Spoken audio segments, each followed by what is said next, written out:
The first time I can remember meeting Carolyn, I was invited to attend a meeting of a small group of people to talk about child abuse with a legislator that I was told was very concerned about children's issues.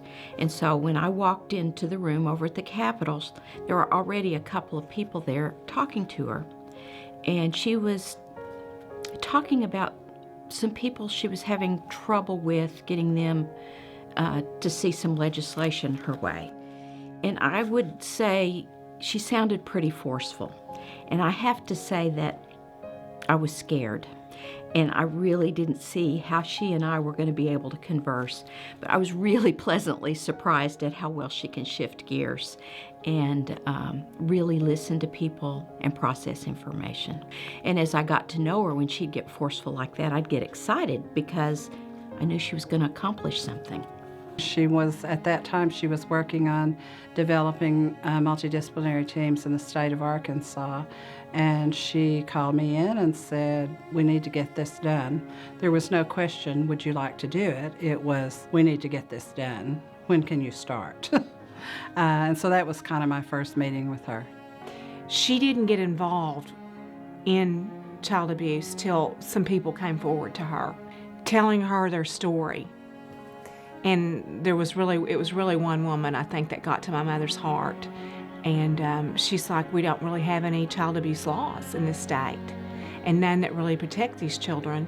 So it was at that point that I think she was called to do something. I really do believe that. She was called. She has had such a huge impact that people don't know. She's not the kind of person, was not then and likely is not now, that sort of touts what she does and says, well, I managed to do this. She was the one who started the Crimes Against Children Division. She focused on juvenile justice. She focused on child care. She focused on child advocacy. There were so many things that she did around kids that most people don't have a sense about. Much of what the groundwork that she set when she was serving has come forward, and most of the legislation brought before me in my second term was because of the work that she did when she served in the House. So many of the laws that we have now on the books are because of what she started doing with the Arkansas State Police 30 years ago. She developed the first multidisciplinary teams in Arkansas, and currently multidisciplinary teams are doing good work in protecting children all over the state. To me, that's her greatest impact. One of the things I really appreciated about Carolyn is that she could lead in a way that pulled people together, and they worked together for a common cause. And I thought that was a really positive way to accomplish a lot of the things that needed to be accomplished, and I think that's why her legacy has been so great. She worked well with other people, and she kept the folks in her district in mind, as well as what needed to happen to impact issues at a state level. She didn't do it in a partisan way. She did it in a caring, compassionate way.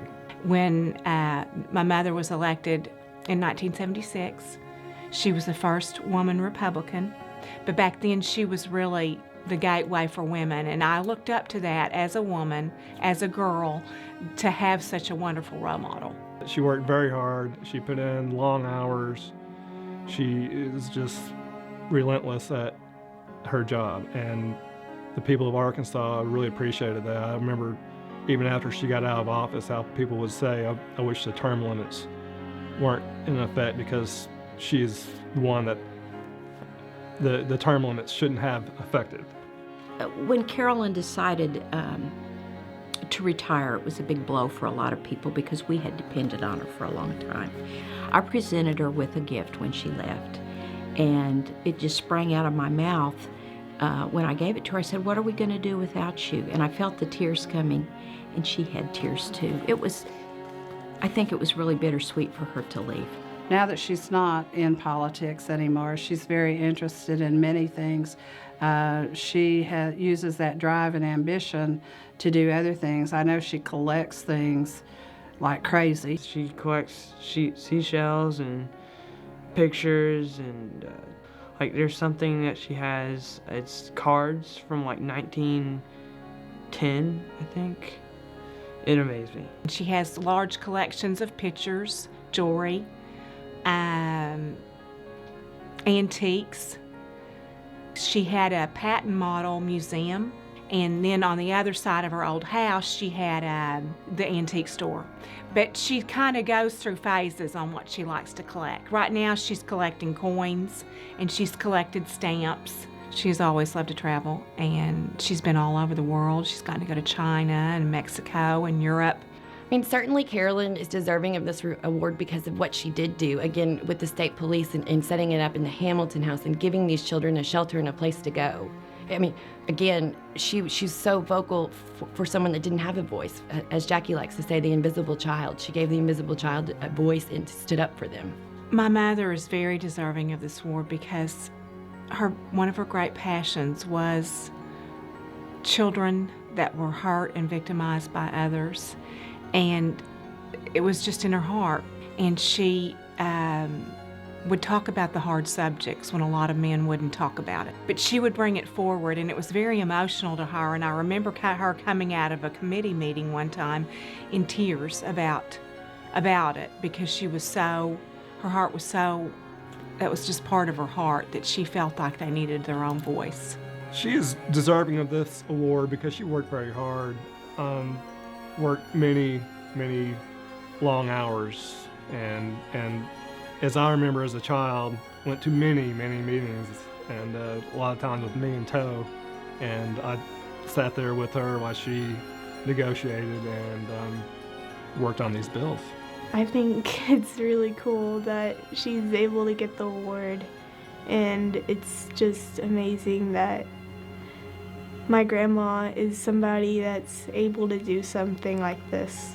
I wouldn't be where I am today as a state legislator if it wasn't for her and the path that she paved for females in politics. And certainly I've tried to help and emulate with helping children like she did.